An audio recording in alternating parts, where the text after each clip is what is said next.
नमस्कार दोस्तों, मेरा नाम अविनाश पांडे। यूट्यूब के इस ऑनलाइन दुनिया में आपका स्वागत है। कैरियर बूस्टर कोचिंग जो कि सुल्तानपुर में पंचरास्ता पर है और इसी के डायरेक्टर मिस्टर रजनीश पांडे ने एक नया अभियान शुरू किया है। इसके तहत आपको घर बैठे ही ऑनलाइन माध्यम से आपको सारी क्लासेज, चाहे लेखपाल हो, यूपी टेट हो, सी टेट, अभी यूपीएसआई की वैकेंसी भी आ रही है। एसएससी में CHSL, SSC CGL, group D, NTPC, सारे वैकेंसीज का आपको जो भी सिलेबस है उसको हम यहाँ पर डिटेल में एक कॉन्सेप्चुअल तरीके से यहाँ पे आपको पढ़ाया जाएगा और आप सब घर बैठ के उसका प्रॉपर नोट्स बना के अध्ययन करेंगे तो आपके लिए ये एक बेहतर साबित होगा। इसी उम्मीद के साथ मैं अविनाश पांडे आपको मैथ क्लासेस के लिए यहाँ पर उपस्थित हुआ हूँ। पहले क्लास को स्टार्ट करने से पहले अपने बारे में थोड़ी सी जानकारी आपको देना चाहता हूँ कि मेरा नाम अविनाश पांडे है और मैंने सीएचएसएल, सीजीएल इन सब का एग्जाम 2016 से ही दे रहा हूँ। सीजीएल का सीएचएसएल 2016 में दिया था, इसका प्री क्वालिफाई था और इसका एसए में इसमें मेरा टिकट नंबर रॉन्ग हो गया था, इस कारण उसका नंबर 0 आ गया था। और सीजीएल में 2016 में कट ऑफ 422 गई थी और मेरा नंबर 423 था। इसके अलावा सीजीएल 2017 में कट ऑफ लगभग 415 गया था, मेरा नंबर 441 था और इसमें इंग्लिश में मैंने 178 मार्क्स पाया था। और सीजीएल 2018 में मेरा मार्क्स अभी तक प्री में 162 है और मेंस में मैथ्स में 162 है और इंग्लिश में 182 मार्क्स मेरा है। तो उम्मीद है कि इस बार को एक अच्छी पोस्ट आप सबके आशीर्वाद से मिल सकता है। इसके अलावा मैंने यूपी ट्रिपल एससी वीडियो जिसकी अभी ज्वाइनिंग नहीं हुई है, इसमें भी मेरा सिलेक्शन हो गया है। और मैंने आईबीपीएस की 2016 इसमें भी प्री मेंस क्वालिफाई हो गया था, इंटरव्यू दिया था और ओवरऑल इसमें क्वालिफाई मेरा सिलेक्शन नहीं हो पाया था।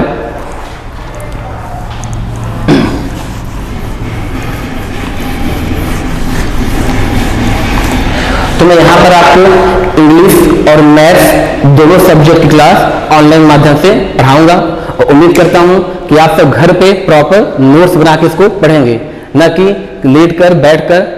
पता है कि सफलता का कोई शॉर्टकट नहीं होता, आपको मेहनत करना पड़ेगा। और पहले से ही जान लीजिएगा कि पूरा अर्थमेटिक मैं एक कॉन्सेप्ट के माध्यम से पढ़ाऊंगा, न कि शॉर्टकट कोई फार्मूला। ठीक है, कभी भी आप फार्मूला से कोई बड़ा एग्जाम, कोई भी एग्जाम क्रैक नहीं कर पाएंगे। कंपटीशन बहुत बढ़ गया है, इस बात को आप विशेष ध्यान रखिएगा। ठीक है, तो हम सब समझेंगे कि मैथ्स को, क्वेश्चंस को कैसे शॉर्ट टाइम में किया जाएगा। ठीक है, फार्मूला याद नहीं करना है क्योंकि मैथ्स में लगभग 20 चैप्टर्स हैं कम से कम, और आपका सब में 20 फार्मूला भी आप अप्लाई करेंगे, आपके 400 अबव के फार्मूला ही हो जाएंगे। तो आप फार्मूला रट के एग्जाम टाइम में कभी आपको फार्मूला याद ही नहीं आएगा, कितना प्रैक्टिस कर लें आप। तो इसके लिए आपको ऐसा कुछ सीखना है कि कॉन्सेप्ट के माध्यम से आपको टाइम भी कम लगे और आपका आंसर भी बहुत ही जल्दी आ जाए। ठीक है, और फार्मूला भी याद न करना पड़े। तो इसी के साथ आज हम शुरुआत करेंगे परसेंटेज चैप्टर का। आपको सिलेबस लिखवा दिया जाएगा या आपको पीडीएफ के माध्यम से हम सिलेबस लिंक में प्रोवाइड कर देंगे, आप सब वहां से देख लीजिएगा, आपको सिलेबस मालूम भी होगा। तो परसेंटेज, इसको हिंदी में कहते हैं प्रतिशतता। और जो लोग पहले से किसी कोचिंग में पढ़े हैं उनको मालूम होगा कि अर्थमेटिक में सबसे इंपॉर्टेंट चैप्टर आपका देखा जाए तो प्रतिशतता ही होता है। क्योंकि प्रतिशतता चैप्टर का सारा कॉन्सेप्ट किसी न किसी अदर चैप्टर में भी आपको देखने को मिलता है, वो चाहे वर्क एंड टाइम हो, चाहे आपका टाइम स्पीड डिस्टेंस हो, चाहे आपका प्रॉफिट लॉस हो। तो अगर आप परसेंटेज चैप्टर को अच्छे से समझ लेंगे तो आपको पूरे अर्थमेटिक में ये आपको बहुत ही फायदा करेगा। ठीक है, आइए प्रतिशतता जैसे कि नाम से है प्रतिशत, कोई चीज 100 में कितना है, कोई चीज 100 में कितना है, इससे हम बोलते हैं प्रतिशत। जैसे 5 विद्यार्थी हैं, उसमें से एक विद्यार्थी पास हो गया, तो कितने प्रतिशत विद्यार्थी पास हुए। अब आप बताइए, अगर 5 में से एक पास हुआ, ठीक है, तो 100 में कितना पास हुआ। प्रतिशत में क्या होता है, 100 में कितना दिया है 5 में, लेकिन कोई निकालना क्या है 100 में। अगर 5 में 1 तो 100 में 1/5 गुणे 100, अब कितना आ जाएगा, 100 में 20 लोग पास होंगे, 100 में 20 लोग पास होंगे। इसका मतलब कि 20% लोग पास हुए, 20% लोग पास हुए। तो आप अगर कभी भी, या आपको छोटा सा कॉन्सेप्ट है, इसको बहुत ध्यान समझिएगा, 5 में से 1 लोग पास हुए, इसका मतलब कितने प्रतिशत पास हुए। उसके लिए देखिए हम ओवरऑल क्या कर रहे हैं, 1 पास हुए कितने में, 5 में, गुणे 100। पूछा क्या है 100 में कितना, तो गुणे 100 कर लिए, कितना तो आ गया 20% लोग आपके पास हुए। ठीक है, अब देखिएगा इसमें पहले आपका 3-4 बेसिक कॉन्सेप्ट कौन कौन से। एक पहला क्वेश्चन पूछता है कि x y का कितने प्रतिशत है। ठीक है, ये सब क्वेश्चन आपको DI में बहुत देखने को मिलता है। DI वाले क्वेश्चंस में चाहे बैंक हो, SSC हो, अब तो बैंक का लेवल बहुत हाई हो गया है, लेकिन SSC वगैरह में ये आपको छोटे छोटे क्वेश्चन देखने को मिलते हैं, और बहुत बच्चे इन सब क्वेश्चंस में ही गलती कर देते हैं। ठीक है, इसलिए बहुत ध्यान समझिएगा, x y का कितने प्रतिशत है। इसमें दूसरा क्वेश्चन बनता है x y से कितने प्रतिशत कम है, और तीसरा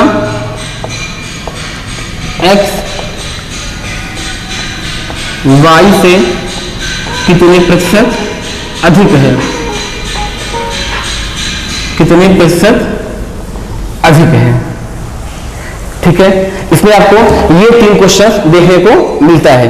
आइए इसको हम सब एग्जाम्पल के माध्यम से पहले समझने का प्रयास करें। तो यहां दिख रहा है जगह, देखिए पहला क्वेश्चन आपसे पूछ लिया 20-60 का कितने प्रतिशत है, 20-60 का कितने प्रतिशत है। तो ऐसे में आप क्या करेंगे, जो भी पहला बोला गया है, क्या बोला गया है 20, उसे क्या लिखेंगे आप अंश में। किसका बोला गया है 60 का, मतलब 60 में 20 जो है वो कितना प्रतिशत है, 60 में 20 कितना प्रतिशत है। तो जिसमें बोले वो कहां लिखेंगे हम, नीचे। ठीक है ना, तो 60 में कितना हो गया, 60 में 20 लोग पास हैं, तो पूछा कितने में है प्रतिशत, तो 100 में कितना, गुणे क्या कर दिए 100 कर दिए। समझने के लिए हो गया। आप इसको अपने माइंड में कैसे सेट करेंगे, तो जो पूछा गया है वो ऊपर, और जिसका पूछा गया है का वर्ड पे विशेष ध्यान दीजिएगा, इंग्लिश में होता है ऑफ। ठीक है, तो का जो भी दिया गया है आपका वो कहां पर रहेगा, नीचे। तो 20/60 गुणे 100, इसे 20 तिहाई 60, 100 में 3 से भाग करेंगे, 3 तिरिक का 9, 1 10, 3 तिरिक का 9, 1 बचा, 33 सही 1/3% आपका ये उत्तर हो जाएगा। मतलब अगर हम इसको याद करना चाहें तो x y का कितने प्रतिशत है, इसे किस माध्यम से याद करेंगे, x/y गुणे 100। y का y पर कहां हो जाएगा, नीचे। पूछा गया 100 में, 100 क्या कर देंगे हम, 100 से मल्टीप्लाई कर देंगे। अगला देखिएगा सेकेंड, 20-60 से कितने प्रतिशत कम है, 20 60 से कितने प्रतिशत कम है। आइए इसमें देखा जाए। अच्छा बताइए 20 60 से कितना कम है, 40 कम है। अगर देखा जाए तो पूछा है 20 60 से कितने प्रतिशत कम है, तो पहले आप बताइए 20 60 से कितना कम है, 40 कम है। कहां से पूछा है, 60 से, तो जहां पूछे उसे कहां लिखेंगे हम, हर में, क्योंकि 60 में कितना कम है, 40। पूछा क्या है, प्रतिशत, तो 100 में कितना, हम क्या करते हैं, गुणे 100। ये आपको हो गया समझने के लिए। इसको आपने माइंड में किस तरह सेट कर सकते हैं, 20 60 से कितना प्रतिशत कम है, तो 20 60 से कितना कम, 40 कम। कहां से, 60 से। जहां भी आपको से वर्ड मिल जाए, से वर्ड, उसे कहां लिखेंगे हम, हर में, नीचे लिखेंगे। तो 20 40 बटे 60 गुणे 100, 20 दूना 40, 20 तिहाई 60, 200 बटे 3 आप भाग देकर चेक कर लीजिए, 3 छक 18, 3 छक 18, 66 से ही 2 बटे 3 प्रतिशत। यह हो गया सेकेंड कॉन्सेप्ट। इसको अगर हम इस माध्यम में याद करना चाहें तो जब भी पूछे कितने प्रतिशत कम है, तो ऊपर क्या लिखेंगे हम, जितना कम हो। आप बताइए x y से कम है ना, मतलब y बड़ा होगा, x छोटा होगा, तो y में से क्या करेंगे हम, x माइनस करेंगे। और नीचे कहां से बोला है, y से, जहां से बोला हो उस पर ध्यान दीजिएगा, वही कहां रहेगा, नीचे, गुणे 100।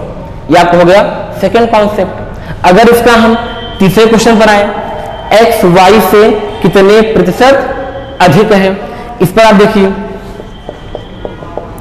x y से कितने प्रतिशत अधिक है। इसको हम इसी माध्यम से देखें पहले, 20 तो 60 से अधिक होगा नहीं, इसको हम उल्टा क्वेश्चन लिख रहे हैं कि 60 20 से कितने प्रतिशत अधिक है,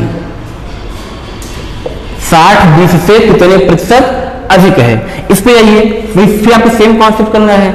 60 20 से कितना अधिक है, 40, लेकिन इस बार कहां से बोला है, 20 से, तो जहां से बोले हमको वही चीज कहां लिखना है, नीचे। 60 20 से, प्रतिशत मतलब 100 से गुणा कर देंगे, 20 गुना 40, अब क्या मिल गया, 200 प्रतिशत।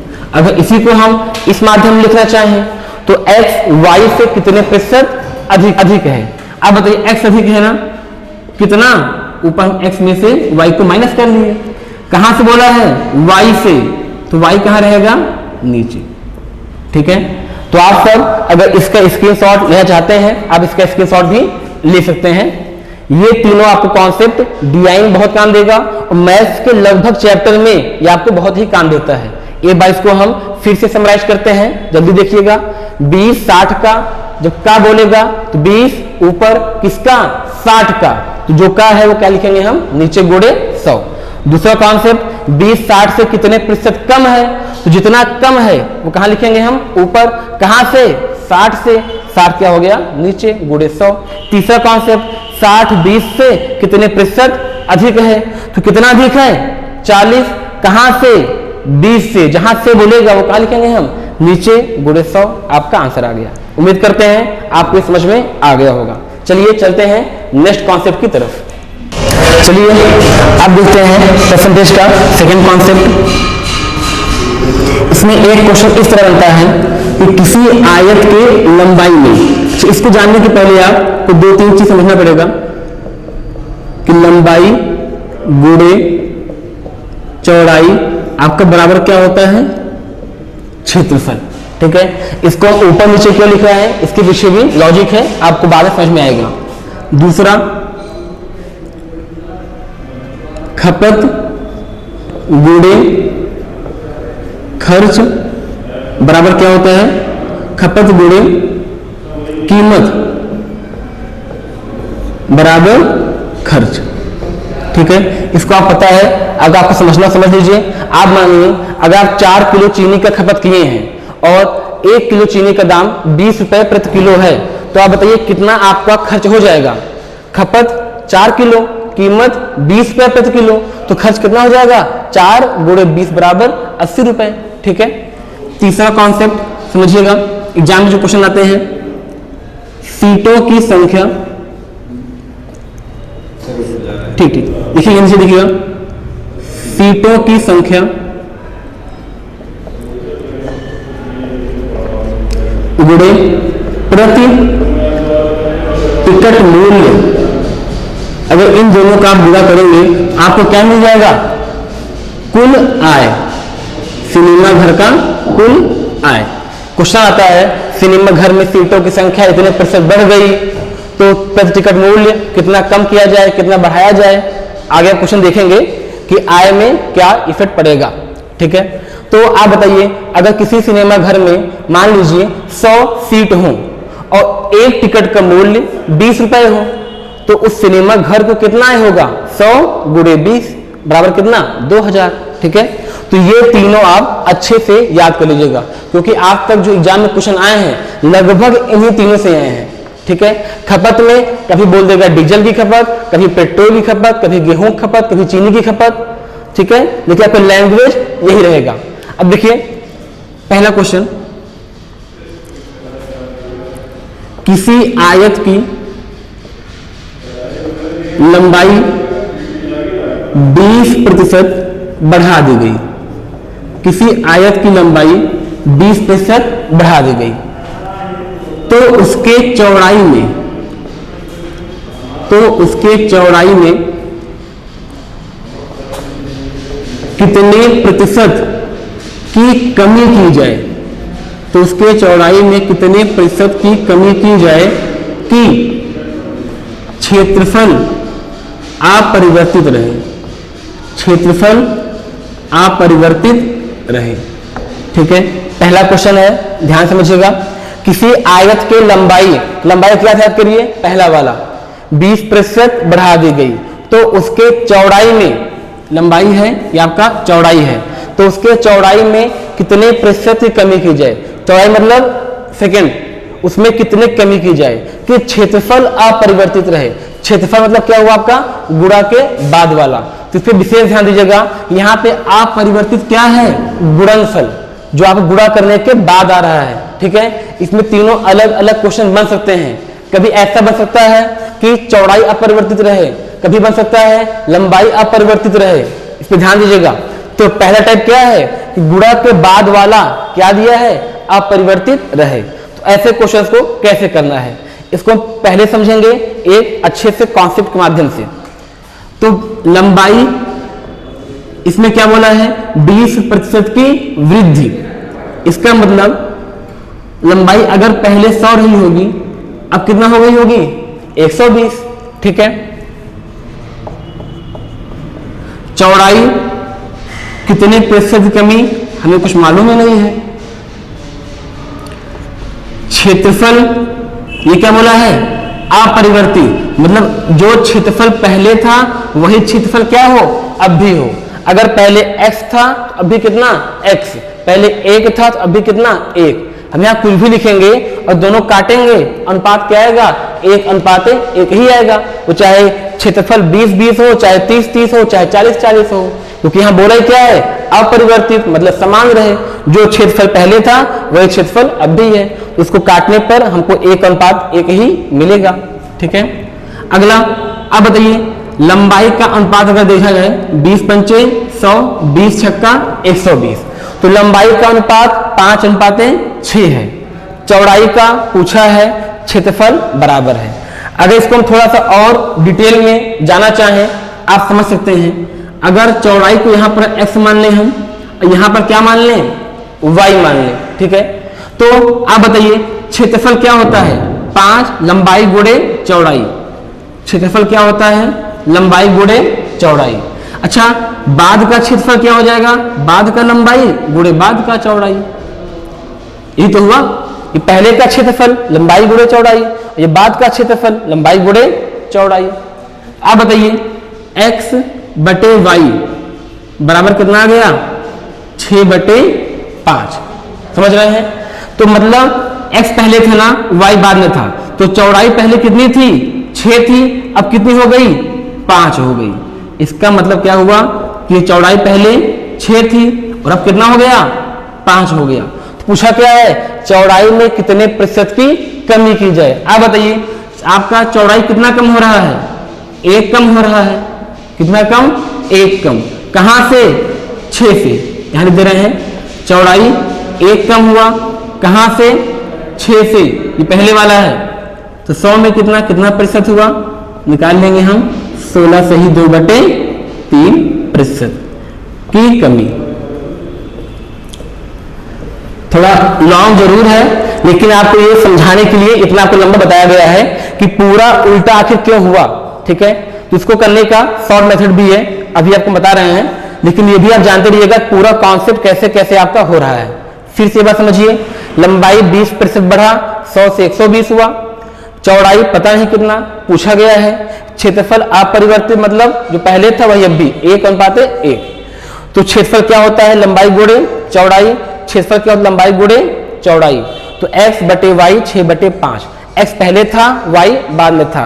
पहले 6 बाद में 5। कितना कम हुआ, 1। कहां से, 6 से गुणे 100। ठीक है, अगर इसी को हम शॉर्ट मेथड से समझना चाहें तो यहां पर देख सकते हैं लंबाई क्या हो रहा है, 100 से 120 मतलब 5 से 6। तो चौड़ाई हमेशा क्या हो जाएगी, 6 से 5।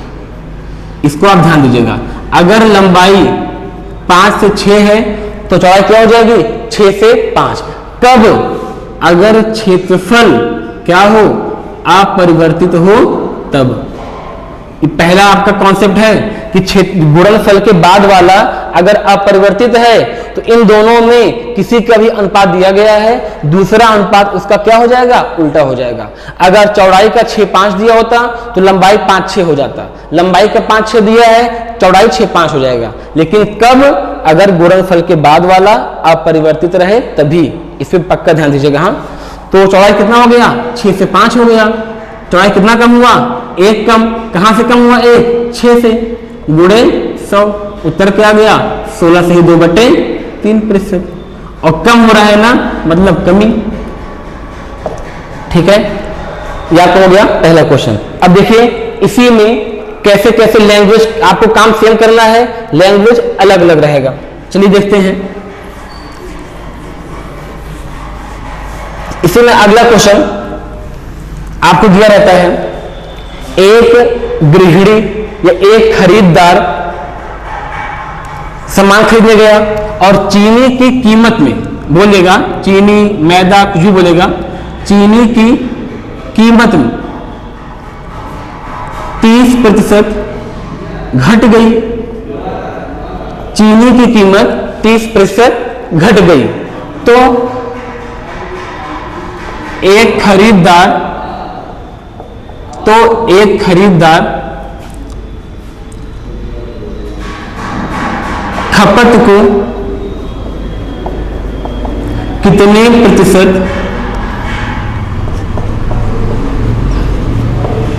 बढ़ा सकता है यदि खर्च समान हो। फिर देखिएगा या फिर कौन टाइप हो गया, कीमत, खपत और खर्च। ध्यान, तो आपका इसमें समान क्या है, खर्च समान है। खर्च मतलब गुणनफल के बाद वाला। ध्यान दीजिएगा, तो अगर गुणनफल के बाद वाला समान हो तो आपको मालूम है क्वेश्चन को कैसे करना है। आप बताइए कीमत क्या दिया गया है, 30% घट गई। 100 से कितना हो गया, 70 मतलब 10 से कितना हो गया, 7। अगर कीमत 10 से 7 है तो कीमत और खपत उल्टा होता है ना, वह खपत क्या हो जाएगा, 7 से 10 हो जाएगा। कब, क्योंकि यहां पर आपका खर्च क्या है, समान है इसलिए। ठीक है, गुणनफल के बाद वाला समान है इसलिए इसे क्या कर देंगे हम, उल्टा कर देंगे। आपके सिंपल सा कॉन्सेप्ट भी है। आप बताइए आपके पास 100 रुपए है और चीनी का दाम 20 रुपए है तो आप कितना चीनी खरीदेंगे, 5 किलो। अगर चीनी का दाम बढ़ गया 25 रुपए हो गया, अब आप कितना खरीद पाएंगे, 4 किलो। कब, अगर आपका 100 रुपए ही बचा है तभी। अगर खर्च समान है, सिंपल है, अगर दाम बढ़ेगा तो खपत कम हो जाएगा, दाम कम होगा आप सामान को अधिक खरीद पाएंगे। दोनों में क्या होता है, इनवर्स रिलेशन होता है। ठीक है, इस पर ध्यान दीजिएगा। तो कीमत 10 से 7 तो खपत कितना, 7 से 10। खपत कितना बढ़ा, 3 बढ़ा। कहां से, 7 से। तो गुणे 100, 100 में कितना निकाल लीजिएगा, कितना आ जाएगा 42 सही 6/7%। ठीक है, कीमत 10 से 7, खपत 7 से 10। अगला ये, अब इसमें का क्वेश्चन मैं आपको बोल दे रहा हूं ओरली, और आप ओरल इसका आंसर भी देने का ट्राई कीजिए।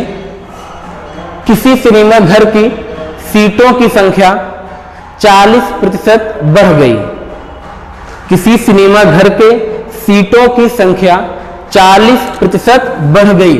40% बढ़ गई मतलब क्या हुआ, 100 से कितना हो गया, 140 हो गया। तो प्रति टिकट मूल्य में कितने प्रतिशत की कमी की जाए कि उसका आय समान रहे। तो आय क्या दिए हैं, समान दिए हैं।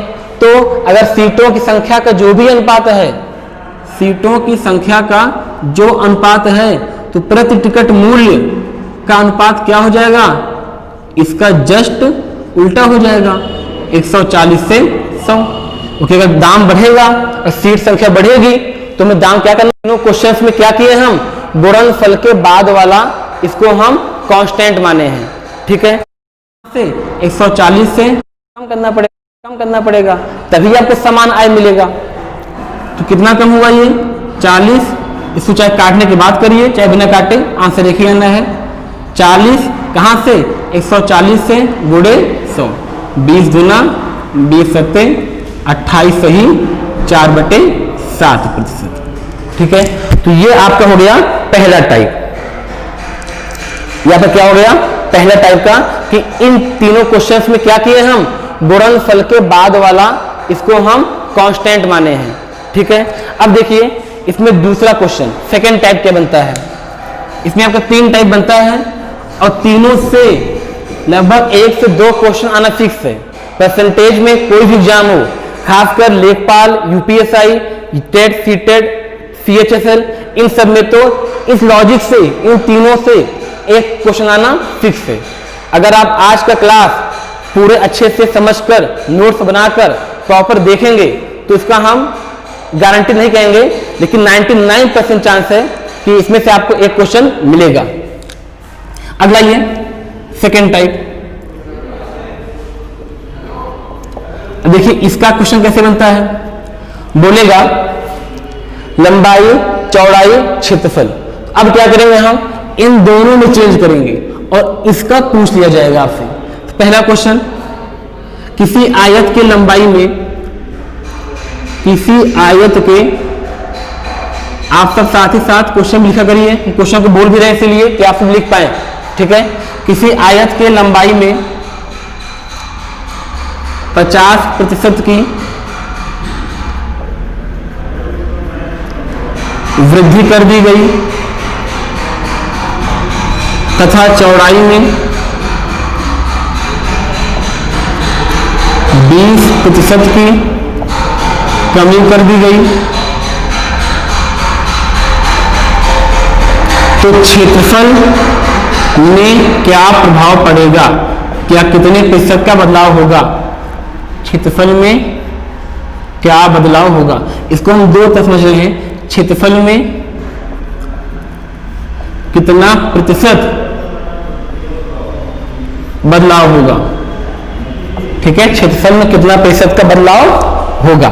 ठीक है, अब देखिए कुछ लोग ये सोच रहे होंगे कि यहाँ पे परसेंटेज का जो वैल्यू है हमेशा इंटीजर ही क्यों लिए हैं, एग्जाम में आपको फ्रैक्शन में दे सकता है, 16 सही 2/3%, 33 सही 1/3%, 37 सही 1/2%, 8 सही 1/3%। ऐसा नहीं है, मैं आपको अभी नेक्स्ट क्लास में हर परसेंटेज का फ्रैक्शन वैल्यू भी लिखवा दूंगा। ठीक है, तो आपको चाहे जो डेटा मिले आप सारे क्वेश्चंस को मन में कर लेंगे, सारे क्वेश्चंस को। अभी केवल समझा रहे हैं तो अभी आप डेटा पर न जाइएगा, अभी खाली कॉन्सेप्ट को समझने का प्रयास कीजिएगा। ठीक है, लंबाई में क्या है 50% का वृद्धि। अब बताइए लंबाई 50% बढ़ा, मतलब कितना हो गया 100 से 150। आप बताइए 100 से 150, 50% बढ़ रहा है, तो काटने पे अनुपात क्या मिल गया 2:3। अगर यही हम चौड़ाई देखें उसमें क्या बोला है 20% की कमी। 20% कमी मतलब पहले अगर 100 रहा हो, अब कितना हो गया होगा 80, तो आपको अनुपात कितना मिल गया होगा 20×5 100, 20×4 80। मतलब लंबाई का अनुपात 2:3 और चौड़ाई का अनुपात 5:4। पूछा क्या है क्षेत्रफल। तो याद करिए अभी इसके पहले वाले टाइप में आपने क्या देखा कि तीनों क्वेश्चंस में क्षेत्रफल अपरिवर्तित था, लेकिन यहां पर उसका सेकेंड टाइप है, इसमें इन दोनों में बदलाव दिया गया है और इसमें पूछा है। अब बताइए क्षेत्रफल क्या होता है, लंबाई गुणे चौड़ाई, 2 × 5 2×5 10। और आपका क्या हो गया अब का क्षेत्रफल 3 × 4 3×4 12। मतलब पहले क्षेत्रफल 10 था और अब कितना हो गया 12। कितना बढ़ा 2, कहां से 10 से गुणे 100। आप उत्तर क्या आ गया 20%। अब देखिए बढ़ रहा है घट रहा है, यहां विशेष ध्यान दीजिएगा 10 से 12 हुआ है ना, मतलब बढ़ रहा है, तो 20% की वृद्धि। देखिएगा इसे करने का कई तरीका हो सकता है, इसे कंपाउंडिंग से भी कर सकते हैं, लेकिन ये तरीका सबसे अच्छा तरीका होता है कि क्वेश्चन में डेटा कैसा भी दिया गया हो आप इस तरीके को अप्लाई कर सकते हैं। ठीक है, एग्जाम्पल के रूप में आपसे ये बोल दूं कि लंबाई में 16 से ही 2/3% की वृद्धि, चौड़ाई में 28 से ही 4/7% की कमी, तो क्षेत्रफल में क्या बदलाव होगा। लंबाई में 16 से ही 2/3% की वृद्धि, चौड़ाई में 28 से ही 4/7% की कमी, तो क्षेत्रफल में क्या प्रभाव पड़ेगा। इसको आप कंपाउंडिंग से नहीं करते हैं। कंपाउंडिंग में क्या होता है अभी आपको मैं नेक्स्ट क्लास में इसको एक्सप्लेन करूंगा, लेकिन देखिए इस क्वेश्चन को इस मेथड से कैसे आप इजीली कर सकते हैं। 16 से ही 2/3%, इसका मान क्या होता है 1/6। कैसे निकालते हैं 16 3 48, 48 2 50, 50/3%। आप बताइए यहां देखिएगा 50/3%, प्रतिशत में क्या होता है /100। तो जब /100 करेंगे आप नीचे 100 में गुणा, 50 दूना 100, कितना आ गया 1/6। तो आपको ये सब वैल्यू याद करना है, इसको मैं आप नेक्स्ट क्लास में सारी वैल्यू को लिखवा दूंगा और आप इसको याद कर लीजिएगा। ठीक है, 16 से ही 2/3% का मान 1/6, 28 से ही 4/7% का मान 2/7 होता है। ठीक है, आइए इसको समझा जाए कैसे करेंगे। देखिएगा लंबाई में क्या हो रहा है 16 से ही 2/3% की वृद्धि, मतलब 1/6 की वृद्धि। इसका मतलब क्या हुआ अगर पहले 6 रहा हो तो अब कितना हो गया 1 की वृद्धि। अगर हम 6 में 1 की वृद्धि करेंगे तो क्या हो जाएगा 7। चौड़ाई देखिए इसमें क्या है 2/7 की कमी, मतलब 7 अगर पहले रहा हो, 7 में कमी कितने की है 2 की कमी हो गई। अगर 7 में 2 की कमी करेंगे तो कितना आ जाएगा 5। आप बताइए क्षेत्रफल क्या होता है लंबाई गुणे चौड़ाई, 6 सते 42, 7 बचे 35, तो 42 से 35 कितना कम हुआ 7 कम हुआ। कहां से कम हुआ 42 से, गुणे 100, 7 छंग 42, उत्तर कितना आ गया भाग दे लीजिएगा 16 से ही 2/3%। कमी हो रही है, उत्तर क्या आ गया कमी। ठीक है, इसको मैं यहां मिटा दे रहा हूं से आपको मालूम पड़ जाए कि इस क्वेश्चन का सॉल्यूशन ये है, इसलिए ये मेथड आपको सबसे अच्छा होता है। ठीक है, ध्यान दीजिएगा। चलिए अब देखिएगा इसी टॉपिक पर इन दो कॉन्सेप्ट में भी अब क्वेश्चन बनता है। आपको क्वेश्चन मैं बोल रहा हूं, आप इसे घर पे करने का प्रयास कीजिएगा, वरना मैं इसको नेक्स्ट क्लास में सॉल्व करवाऊंगा। जैसे अगला क्वेश्चन है कि गेहूं के खपत में, देखिएगा गेहूं के खपत में 40% की वृद्धि हुई। गेहूं के खपत में 40% की वृद्धि हो गई तथा उसकी कीमत में 50% की कमी हो गई। खपत में 40% की वृद्धि हुई, कीमत में 50% की कमी हुई, तो खर्च में क्या प्रभाव पड़ेगा, खर्च कितना प्रतिशत बदलेगा। ठीक है, इसे आप घर पे कीजिएगा। अगला क्वेश्चन देख लीजिएगा, यदि किसी सिनेमा घर के सीटों की संख्या में 20% की कमी हुई, किसी सिनेमा घर के सीटों की संख्या में 20% की कमी हुई तथा प्रति टिकट मूल्य भी 20% घट गया, घट गया, तो कुल आय कितना प्रतिशत बदलेगा। इसके अलावा नेक्स्ट टाइप को हम नेक्स्ट क्लास में सीखेंगे। ठीक है, मिलेंगे नेक्स्ट क्लास। धन्यवाद। जय हिंद, जय भारत।